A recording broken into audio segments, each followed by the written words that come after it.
Hey, what's up, guys? It's C-Stacks, and I'm so excited to finally bring you the X-Files Battles box opening. I have been so excited for this set for the last several weeks. Admittedly, I've been a photographic universe hater in the past, and you've probably heard I wasn't super on board with X-Files when it was originally announced, but the spoilers have just been so cool. We've seen the whole set now, and I've been watching the series. I'm halfway through season 5 right now. I've just been blowing through it. So I'm really excited for this box. So let's go ahead and get to it. I got my box cutter here today since I'm usually unprepared. So let's open this bad boy up. All right. So I'm very excited for this, but I have seen the horror stories you guys might have seen on the Facebook page about miscut cards in this box. But hopefully there's no need to worry. It hasn't been in every box, and Mark has said that Upper Deck will replace any miscut cards, and hopefully, if they are miscut, it's not too severe. So when you put cards in sleeves, it's not a huge deal. So let's go ahead and take a look at this. We got obviously Mulder and Scully on the front. I love the color on this box too. So on the back here we have, if I can get it to focus in, we've got Scully main character, we've got Mulder main character, we've got Fluke Man, we've got Krychek, and we've got the X-Files wild location. Let's see what it says here. What if there was only one choice and all the other ones were wrong? And there were signs along the way to pay attention to. Dana Scully. Agent Scully was likely referring to the obvious choice to play versus System 2 PCG, and the sign that she's right is clearly represented by the introduction of the X-Files to the vast, diverse world of Versus System. Customize your team with images pulled directly from the award-winning show of a fan-favorite collection of heroes, villains, and a few that blur the lines. Or mix this content into your existing deck to form mind-bending combinations only previously whispered about as conspiracy theories that only Agent Mulder could believe would ever be possible. Fox Mulder. When convention and science offer us no answers, why might we finally turn to the fantastic as a plausibility? Welcome to the card battle game where the fantastic is possible. Welcome to Versus System. It says there's 200 all-new cards, token sheet, and full-color rulebook. All right, so let's go ahead and get in here. Also, I'm just going to issue a spoiler warning for X-Files because, I mean, the show's like 25 years old, but I'm halfway through Season 5 right now. I'm probably going to talk about the show in relation to the cards as I go through them. So if you don't care about spoilers, keep watching. If you don't want to hear spoilers through, like, Season 5 of X-Files, maybe mute it. I don't know. But, I don't know. This show's been out for a long time. Hopefully it's not a big deal. So we have a full rule book here, not just the rule sheet. So I'm not going to go through it. But yeah, full X-Files rule sheet here. We have the tokens here. I was hoping that they would have included the green ones. You know, the Alien and Predator set have, in addition to the red wound counters, they have the green ones for the aliens. I thought that would have been kind of cool to include in the X-Files box, but it literally doesn't matter at all. Okay, so we've got our cards here, and we're going to look for the miscut right away. We're going to open, normally I would just open one at a time. We're going to open both of these stacks and take a look and see if we have any miscut cards. Alright, so we have the FBI here, the Bureau, the team is called. Oh man, I'm so excited for this box, you guys. And then this must be our two evil teams. We got two bad teams in this set. We have the Syndicate, which is this little alien looking symbol, and then the other one is Monster of the Week. Oh, I hope I didn't just do that. Yeah, so that might not have been like that. That might have been me opening it like a madman. All right, so let's take a look and see if we have any miscut cards, you guys. Here, I'm just going to take it seems like yes, but I'm going to take a smaller, because I have tiny hands apparently. I'm going to take a smaller stack from each one. Let's take about half of the FBI and about half of the bad guys. Yeah, so you can probably see that already. Let me get this to focus. So they're lined up on the bottom, and the evil cards are significantly different size than the other ones. Yeah.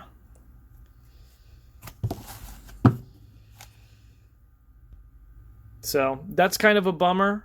But honestly, once they go in sleeves, I don't think it's significant enough to matter that much.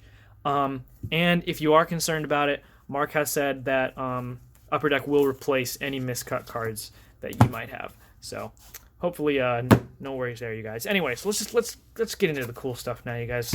Let's do this. I'm so excited. Okay, let's start with the FBI people. So we have Dana Scully, main character. She's a 1/6 with range, and she's got 5 wounds. She has Forensic Scientist, main red. Choose a character in a KO pile, then remove each character with that name in each KO pile from the game. And then she has Scientific Method, level up for 3. When 1 or more characters are removed from the game from anywhere, Scully gains that many XP. So I don't know that there's many things in the photographic universe that deal with the KO pile. I can't think of many off the top of my head.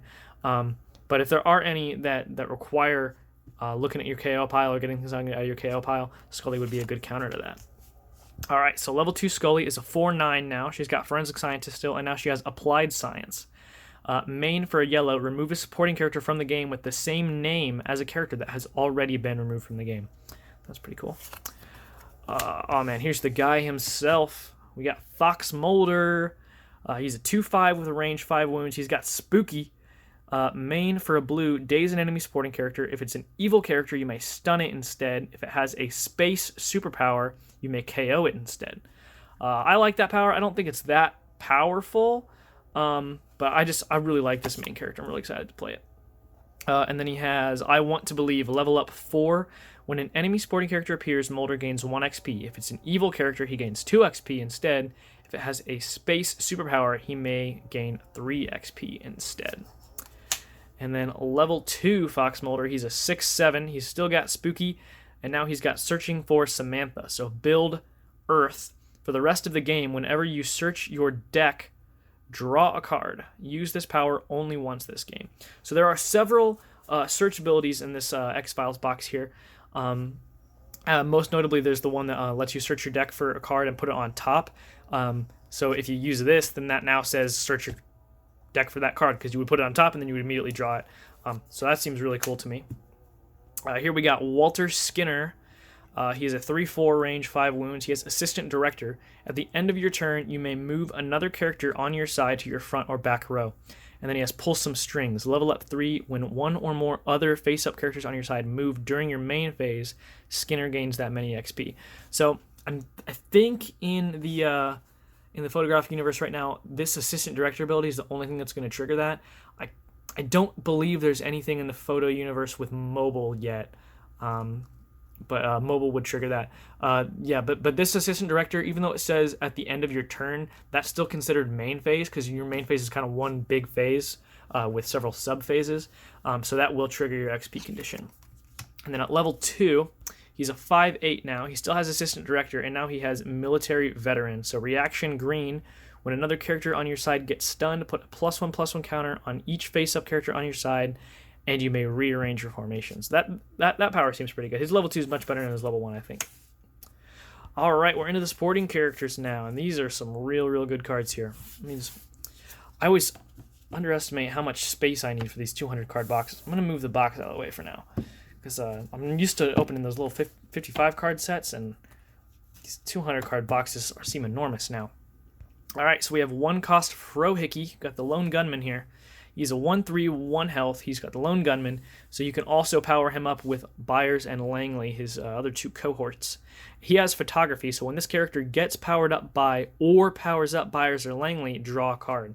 So every time you power up one of your Lone Gunmen with one of the other Lone Gunmen, you're triggering both abilities, which is just insane. So we have 2 cost Langley. He's a 1/4, 1 health. He's got Lone Gunman, so he can power up the other 2. And then he has Computers, so when this character gets powered up by or powers up Byers or Frohickey, choose an enemy player to discard a random card. Very good. And then finally we have Byers. He's a 1/5, 1 health. He can power up the other 2 with Lone Gunman. And he has Science, so when this character gets powered up by or powers up Frohickey or Langley, put a -1/-1 counter on an enemy character. So those are very good cards. These are going to make their way into a lot of decks. I think those are going to be some of the most played cards from the box, as well as this next card we got here. So we have Dana Scully, supporting character. She's a 3/5 1 health, and she has first aid. When Scully appears, heal a wound from a character on your side with exactly 1 wound. And then she has Medical Doctor, main, Earth, heal a wound from a character on your side. This card seems so good to me. We all know how good healing is. Yeah, I think this card is really good. And you only have access to Earth on the wild locations, but there is a card in here that lets you get around that. So, very good card. We have Monica Reyes. I don't know this character yet. I'm only in Season 5. But she is a 5/4 range, 1 health, 4 cost. She is practical and pragmatic. While there is a main character on your side with the following team affiliation, if it's Bureau, she has Genius. If it's Monster of the Week, she has +3 attack.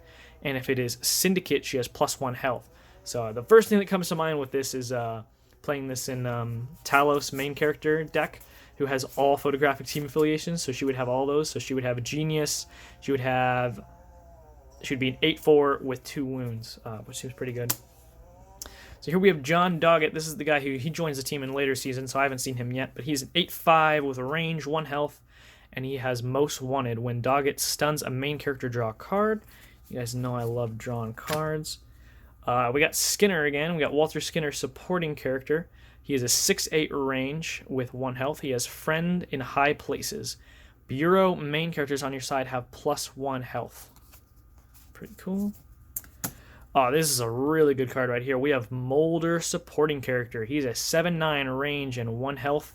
He has Trust No One. You may pay 7 less to recruit Molder if you have no supporting characters on your side and at least 7 resources. And then he has The Truth Is Out There. Main, yellow.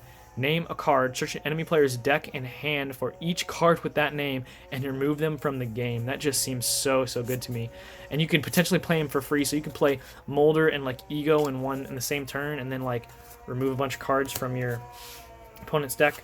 I hope that's not too loud. Someone is doing yard work outside, so sorry about that. So here we have some of our one-of-a-kind cards here. I hope I'm not missing some of my one-of-a-kind cards.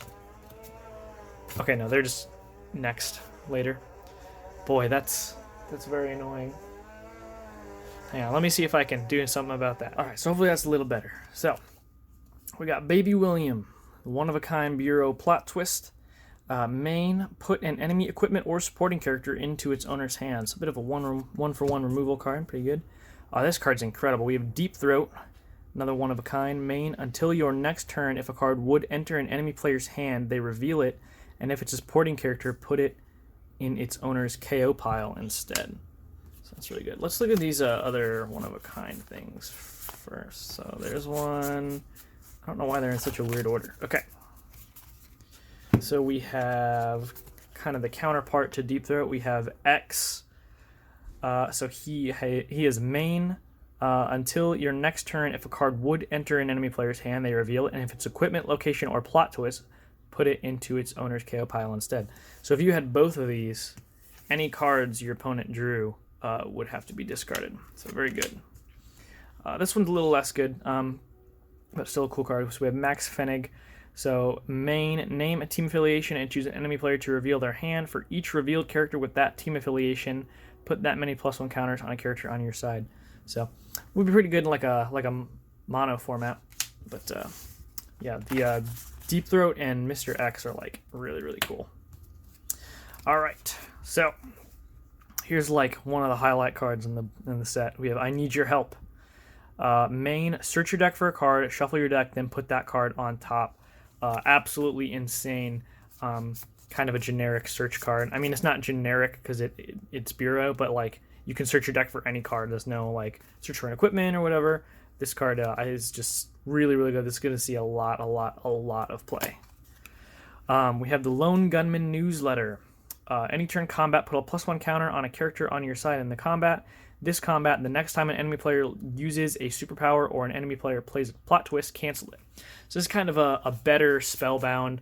It gives counters to your guys, and it has potential to make your opponents waste cards. I don't think most people are going to run into this. Once you play the Lone Gunman Newsletter, they're just not going to play anything else for the combat. They're just going to eat it probably. But still a very good card. A better Spellbound, I think. And then we have the wild location for the Bureau, which is the X-Files. So it's Earth, blue, yellow, green, or red for a Bureau character. So that's 5 colors on one location as opposed to the normal 4. And of course, again, there are no Earth or space locations in this set. So this is the only place that you can get those Earth or space powers, which is why they're so powerful. So there's that. And then, so I guess here we have, I think this is half of the, is this all of, yeah, so this is half of the Monsters of the Week team. So we're going to set those aside for now. So here's all of our Bureau guys. And then, so we have some of our locations here, all the colors actually. So we have Academy yellows, we have Fortress greens, Laboratory blues, and Training Grounds for reds. I wonder why they didn't choose like to do new names for the locations in this box. So, like, because like in Buffy, the locations have different names. So like Cemetery is the green. But like it works for most of these. Like I guess Fortress makes sense because this is in the FBI headquarters. This is obviously a laboratory, so that works. And then here's Skinner Boxing, so that works for Training Ground. But like this is in the basement of the Pentagon, I think. So I don't know what this has to do with Academy, but it literally doesn't matter at all. So anyways, so let's go ahead and let's do the Syndicate. Let's find where the Syndicate ends so I can put the rest of the Monsters of the Week with their guys. Okay, so let's talk about Syndicate. So we have Bitch Boy himself, Alex Krycek. I think I'm supposed to like this guy more later on, but right now where I'm at, I can't stand this guy. I mean, he's great. I love to hate him, but all right, so we have Alex Krycek. He's a 4/3, 5 health Syndicate main character. He does not have ranged at level 1 or level 2, which is just astounding to me. I don't understand it. Anyway, so he has Fight or Die. Any turn combat green, stun a random main character. That would include him. And then he has Resist or Serve. When a main character is stunned, Krycek gains an XP. He needs 4 XP to level up. And then at level 2, I love that he's holding a VHS tape in this. I just love how dated it is. It's just, I love it. So he's a 6/8. He has a Murderer, a Liar, a Coward, and a Ghost. Reaction, blue. When Krycek would get KO'd by Fatal Wounds and Fox Mulder is on your side, Krycek can't be KO'd by Fatal Wounds this game. For the rest of the game, at the end of each of your turns, if Mulder isn't on your side, KO Krycek. So I don't think Krycek's all that good. Again, he has the ability to stun himself with this first ability. In most games, you'd have like a 50-50 chance of stunning you or stunning your opponent. But there are circumstances where, like against Outriders, where you just have one main character and they have 6, you're pretty much always going to stun one of their guys. So as opposed to like a 1 in 2 chance of stunning your guy, you have a 1 in 7 chance of stunning your guy. But yeah, he's interesting. That level 2 power is better than the Fight or Die, but again, you've got Fox Mulder 7-drop who's got 1 health. Yeah, he doesn't seem very good to me. But this card, on the other hand, is really cool. So we have Cigarette Smoking Man, the man himself. He is a 1/5, 5 health Syndicate main character. He has In the Shadows, main yellow, hide any number of face-up supporting characters on your side. And then he has Come Work For Me, level up for 7. When another character appears or turns face up on your side, Smoking Man gains an XP. So that hiding your guys ability plays into his XP condition. Stun characters flipping back up go to his XP condition. Obviously, playing characters goes into his XP condition. So I think he will level fairly easily. And then at level 2, he's a 2/11. 11 butt on this guy. Really good. With 5 health. And he has Every Problem Has a Solution. Enemy characters lose each text power with the word can or can't until your next turn. I don't even know how many powers that is in the game, but it's got to be a lot. I love this control power on him. And then he has the Spartan Virus, which is another just insane power.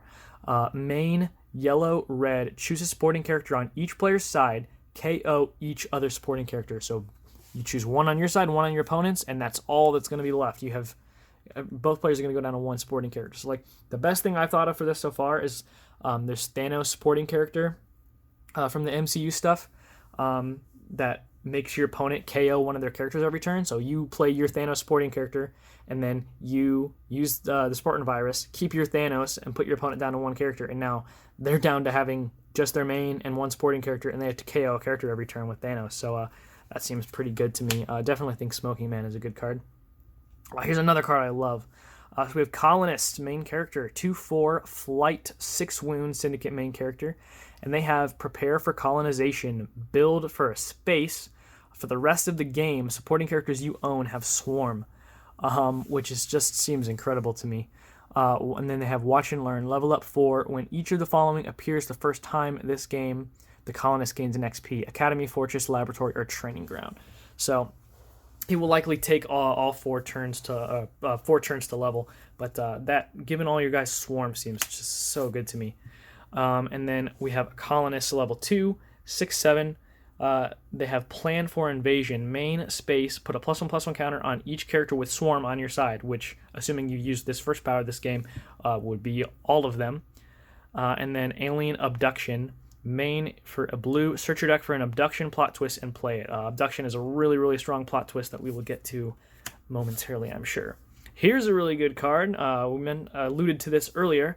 So we have Diana Fowley, another character I don't know yet. 2/3, 1 health, 1 cost character, and she has Alien Hybrid Project. Main for a yellow, the next time a character on your side uses a space or earth superpower, they pay 1 fewer earth or space. So this basically lets you turn yellows into earth and space. So I definitely think this will see play, because there's all those really strong earth and space powers, but you only have access to like 4 earth or 4 space as opposed to the usual 8 you would have with regular basic locations, because you would play, like, let's say 4 red and 4 wild location gives you access to a total of 8 reds. But that's not the case in X-Files, but this lets you turn your yellows into earth and space, which I think seems really relevant. We have Crew Cut Man. He has a 3/2 range with Killer. And when Crew Cut Man stuns a supporting character, draw a card. I love drawing cards. We have... I don't know this character yet, but I know this actor.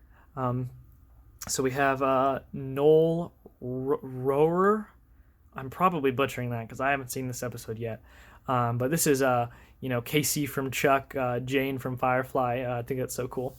So he's a 4/3. He's got Tough. So when he gets stunned, you may recover him. He still gets wounded. Then he has a biological imperative to survive. Any turn combat green, heal a wound from him. So that seems all right. All right, we have probably the worst artwork in the set, unfortunately, but we have 3-cost Super Soldier. It's 5/1 range, 2 wounds with Swarm. That's not bad. Enhanced durability. If this character gets stunned, other than by getting struck in combat, it doesn't get wounded. So he's got that 1 health, but even if you put a -1 counter on it, it does not get wounded. Here's a really, really good card. So we have 4-cost Alien Bounty Hunter, 6/4 with Swarm, 2 health. And he has Shapeshifter. Main for a space, remove a character in an enemy KO pile from the game. Until this character leaves play or uses this power again, he gains that character's printed keyword and superpowers. This card just seems really, really, really good to me. All right, we have Bitch Boy again. We have Alex Krychek, 7/5 ranged, 5 cost, 1 health. And he has Mercenary, so he can team attack with any main character. Yeah, I mentioned before that I feel like the main character should be like either non-affiliated or dual affiliated with Syndicate and Bureau, just because he's all over the place. But it is cool that his supporting character has Mercenary. It seems about right. And he's got range, so I don't know why his main character doesn't have range. But anyway, so he has we all have a life in our hands. So when Krychek appears, secretly choose a unique enemy supporting character. When Krychek is KO'd on an enemy turn, reveal the choice and wound that character. That's just so interesting how they choose to design cards. I absolutely love it. So they recommend that you just you would like write it down on a piece of paper and then keep it hidden, and then you would reveal it when it's time. Just that's so cool. All right, this is a really good card. So we have Colonist supporting character, a 5/5 flight, 6 cost with 1 wound. Pretty understated for a 6 cost, but he's got not their first visit. When the Colonist appears, you may search your deck for a black oil equipment and reveal it. If you do, you may put it play it for free or put it into your hand. I didn't know you could play it for free. I knew it. Search for it, but yeah, that's pretty good. So I'm gonna set this off to the side so that we can reference Black Oil when we get there. We have the man himself again. We have 7-cost Cigarette Smoking Man. He's a 3/9, 1 health. He has Syndicate Mastermind. Main for space, blue, yellow, green, red, which is a lot, but you're not always going to be paying those. So choose an enemy player to reveal their hand. Discard 2 of those cards. Smoking Man pays 1 less power symbol to use his power for each Syndicate character on your side. So that would count him. So you're never going to pay all 5. At most, you'll play 4 because he counts himself. And then 1 less for each other Syndicate character on your side. I think discarding 2 cards from your opponent's hand is really, really good. So, you might see play in like Red Skull or something. I don't know. All right, so here's Black Oil, which remember you can search and play for free with Colonist. So Black Oil, it's a 3-cost Syndicate equipment. It has Purity. Equip Black Oil only to an unequipped enemy supporting character. So you put this on your opponent's guys, and then it's give it time. So during your draw phase, I think this is the first draw power we've ever seen. So draw blue, move this character to your side and KO this equipment. Only enemy players can use this power during their draw phase. So basically, you give this to your opponent's character, and then you have to wait a turn, and then during your draw phase, you pay a blue, and then you steal their character. So I think this is a very, very, very good card, which you can search and play for free with the Colonist, which seems really good. So here is Abduction, which we saw that you can search out with the Colonist main character. So this is a Syndicate plot twist. Main, remove an enemy supporting character from the game. At the start of its owner's next turn, put it back onto their side with 1 remaining health. So this card seems really good. It's like 1-for-1 removal, which is always good. And also, if you're targeting a multi-health guy, you're basically doing wounds to it for free. So this card seems really good to me, and you can search for it and play it automatically with Colonist main character. So we have the agendas, which I knew there were only going to be 1 copy of these. I don't know why the Team Apex guys seem to think that there were going to be 4 copies of these, and you could just play all 4 in 1 turn. Anyway, so how these agenda cards work? So it says it starts the game in your agenda pile. So basically, if you're playing a Syndicate main character, you get to pick 1 agenda when you're building your deck to play with. So there are 4 agendas, and they're all really good. Or I think there's one that I thought was meh, but for the most part, they're really, really strong. So we have Assassinate. So this card starts the game in your agenda pile. Main, KO an enemy supporting character. Play this only while there are at least 4 supporting characters on your side. So that seems really good. Again, if there were 4 of this, you could just say KO guy, KO a guy, KO a guy, KO a guy. And that's just ridiculous. So obviously you're only going to ever get 1. So we have Colonize. So this card starts the game in your agenda pile. Build, draw 4 cards. Play this only while you have no cards in your hand. So drawing 4 cards is good, obviously, but you don't have to have 0 cards in your hand. So, I don't know, maybe. We have Infiltrate. Build, search your deck for a supporting character, reveal it, and put it into your hand. Play this only while you have at least 4 supporting characters in your KO pile. So again, if you had 4, you could just go search, search, search, search. Yeah. So we have Replicate. Main, put 4 +1 counters on a character on your side. Play this only while there are at least 4 +1 counters on characters. This card seems really, really good. Could you imagine having 4 of this and going, put 4 counters, put 4 counters, put 4 counters? Yeah, very good. So I think Replicate is very good. The Search one is okay. I mean, you could just splash some Bureau guys in your deck and play the I Need Your Help. So I think Replicate and Assassinate are probably the best ones. And then we have the Wild Location, the Syndicate. We got Smoking Man on there again. And this is space, blue, yellow, green, or red for a Syndicate character. And then we have a dual affiliated guy here. I don't know this character, but it's Jeffrey Spender. 4 cost, 2/6, 1 health. And he is both Bureau and Syndicate. It says between 2 masters. At the end of your turn, if the following character is on your side, Fox Mulder, put 2 +1 counters on a character on your side. Or Smoking Man, put 2 -1 counters on an enemy character. That's pretty cool. Pretty cool. All right, so there's our Syndicate guys. we got Bureau we went through Syndicate. Here's our locations here. And now let's take a look at Monsters of the Week. So this is kind of awkward because Monsters of the Week is split between the two stacks. Our Monsters of the Week cards are different sizes from each other, which is kind of awkward. We'll put these basic locations here off to the side since we already looked at those. Okay, Monsters of the Week. So we have Bark Creature and Bark Monster. So you play these guys together, obviously. They have Forest Dweller, so you start with the other one at the beginning of the game. So Bark Creature is a 4/4, 4 health Monster of the Week main character. He has Devils in the Dark. Main characters on your side have Violence, which is double attack while striking a supporting character. And he has From the Darkness, main red. Main characters on your side can't be struck this turn. I actually really like the artwork on these guys. I just think they look pretty cool as far as photographic cards go. I'm not mad at that at all. So we have Bark Monster. He says you start with Bark Creature. He's a 4/4 as well. He has Monsters in the Dark. Main characters on your side have Monstrous, so when they're being team attacked, they strike against all attackers.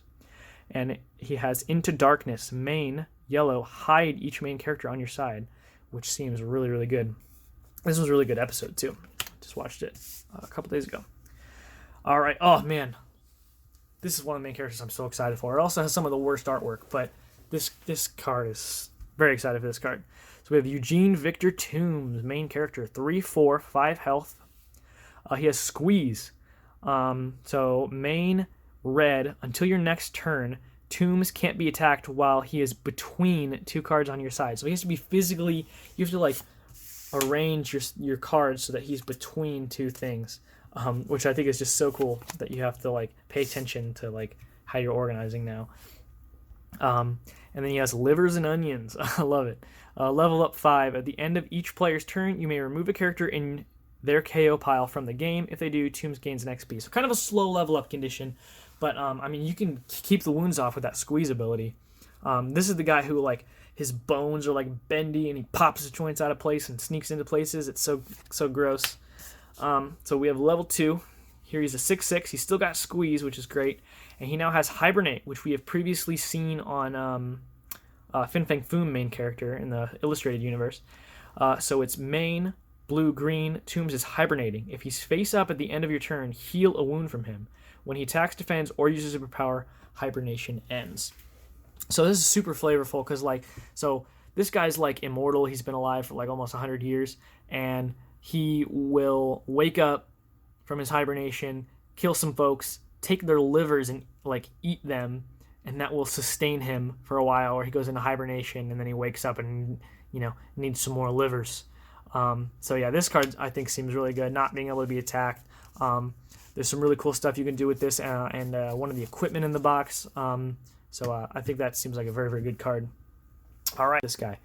We have a Robert Patrick Modell. This guy is basically Purple Man in the show. Like he like tells you stuff and like you have to do what he says, or like he can make you see things. Like he'll tell you to like shoot someone and you have to do it.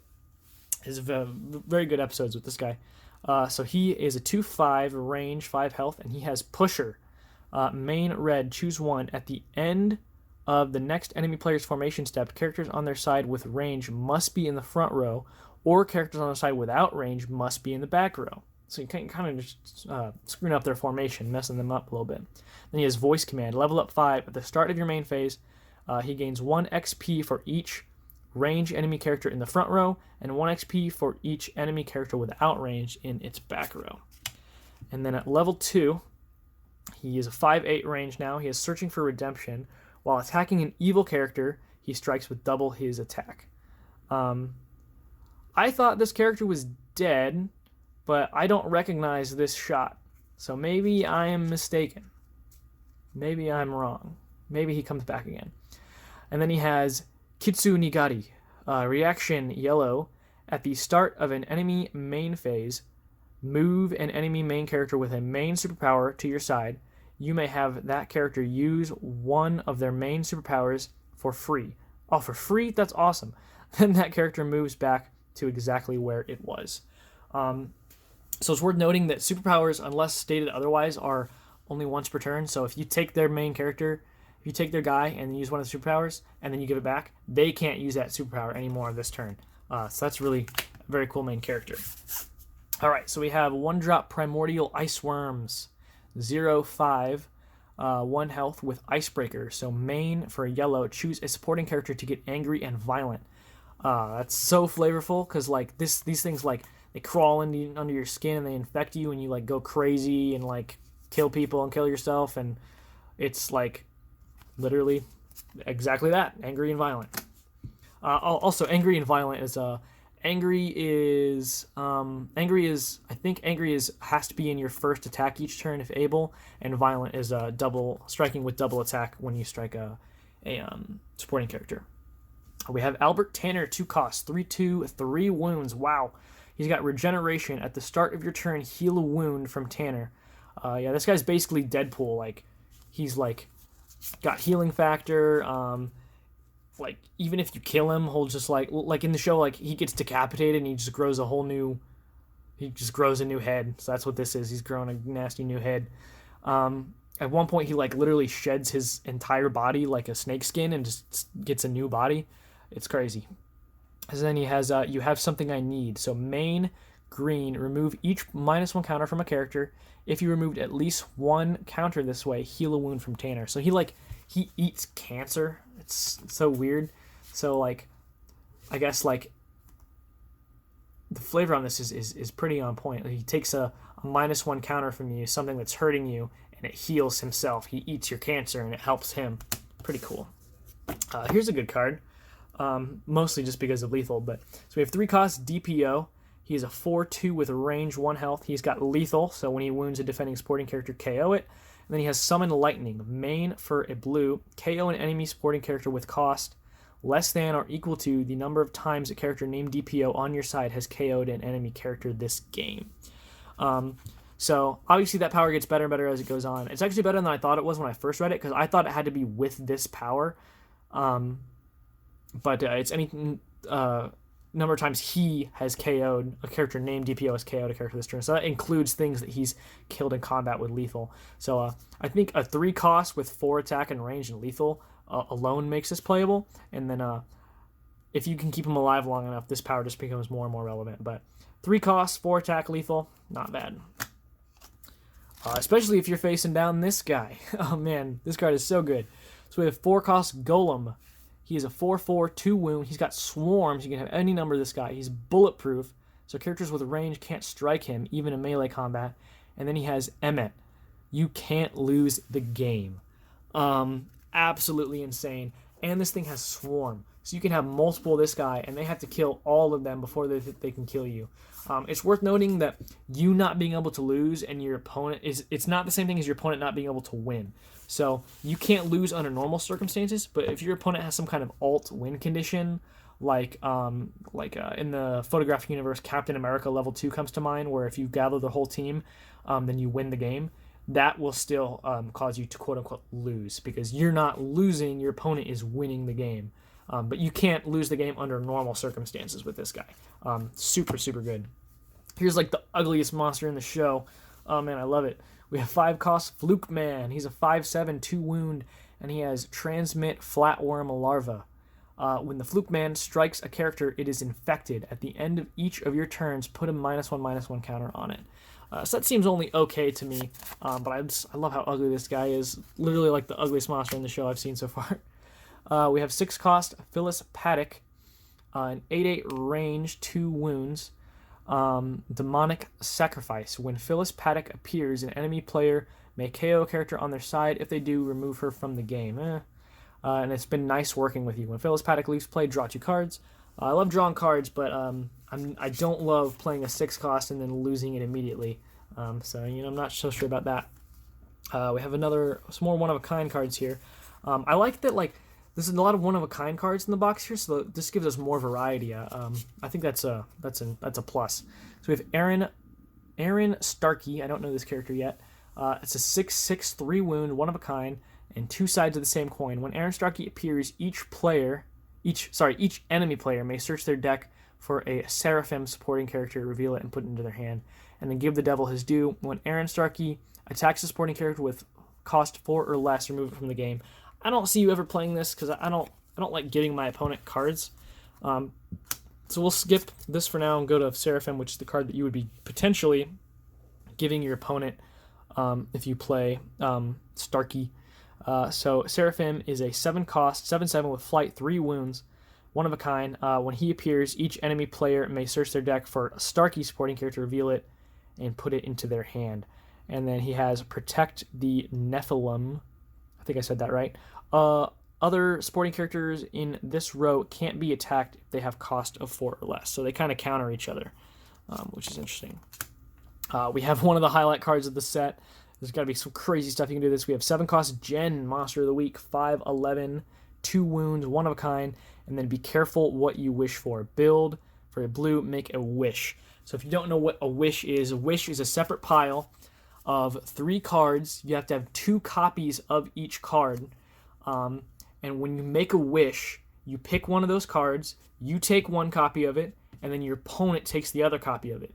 And then now you guys can play that card at any point during the game now, as you would normally be able to play it. It's also worth noting that this crosses the universe boundary, so you could put illustrated cards in your wish pile, although not in the photographic only format. But if we were playing in multiverse, you could put illustrated cards in your wish pile. So very, very, very cool card. There's got to be some crazy stuff you can do with this. And then we have Mr. Burt. Shout out to Burt. He has a 0/38 cost, one of a kind. And then he has D.O.T. Ama, whatever that is. When a plot twist adds defense to another character on your side, it also adds that many +1/+1 counters, which is pretty cool, but there's much better 8 costs that you could be playing.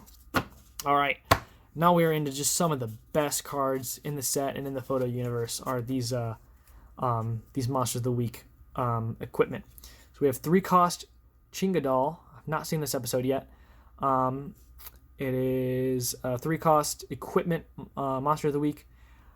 I want to play. Main blue, choose an enemy character to strike itself. So good. And then here is, I think, hands down, without a doubt, the best card in the box. So we have COS, Central Operating System, 2-cost equipment. It's a machine equipment, so you don't put this onto a character. You put it out there kind of like a sporting character, and it can be attacked if you have no face-up characters. And once it's attacked, it's immediately KO'd. But it has Central Operating System. When the COS appears, choose a basic location on your side. When that location is used to pay for a superpower the first time each turn, you may turn it face up. So we're getting something we've long been missing in the photo universe, which is resource fixing, being able to reuse the same resources over and over again, which is super good. And then just to add on to that, enemy players can't use locations in their resource row with that type to pay for superpowers. So not only are you getting to like reuse this yellow over and over again every time you pay it, flips up. Now your opponent cannot use yellows for superpowers. It's worth noting it says from their resource row, so if they wanted to, they could hold on to this yellow in their hand and still be able to use a yellow superpower by discarding it. But then that's kind of making them make bad plays to play around this. So it's so good. It doesn't have to go on a character, so it's hard for them to get rid of because they have to like stun your whole board before they can get to it.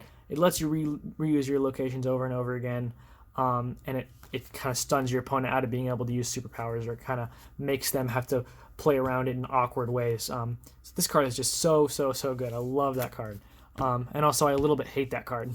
I think it's going to be very annoying to play against, but very, very strong card. All right, so we have Expect the Unexpected. It's an any turn combat plot twist for the Monsters of the Week.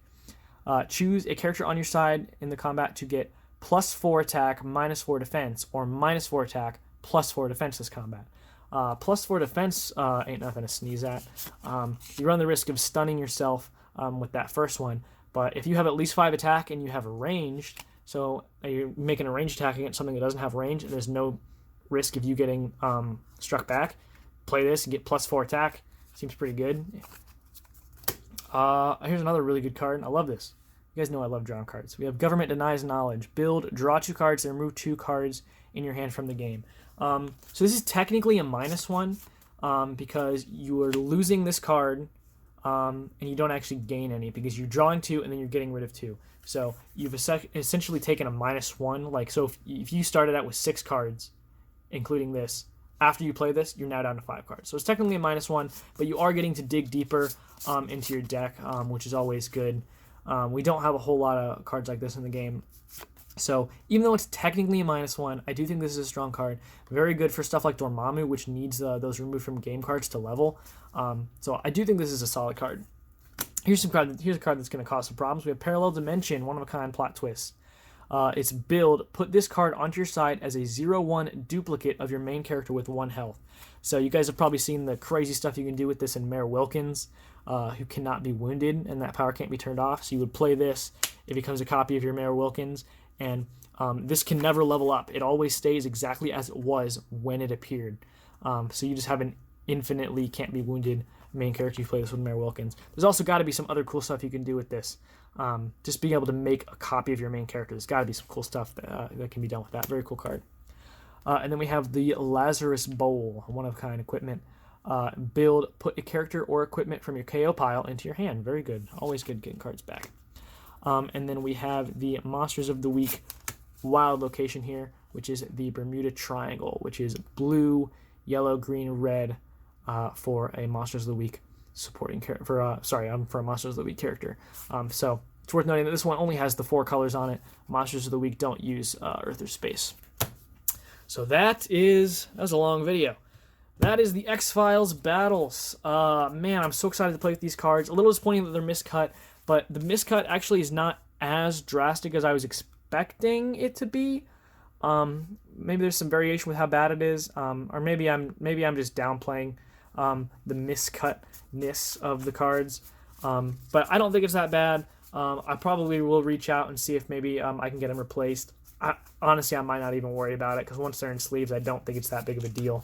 But I'm so excited to play with these cards. Probably going to do some sealed gameplay videos with this where we're just going to build decks just out of the X-Files battles. We're not going to mix it with MCU stuff.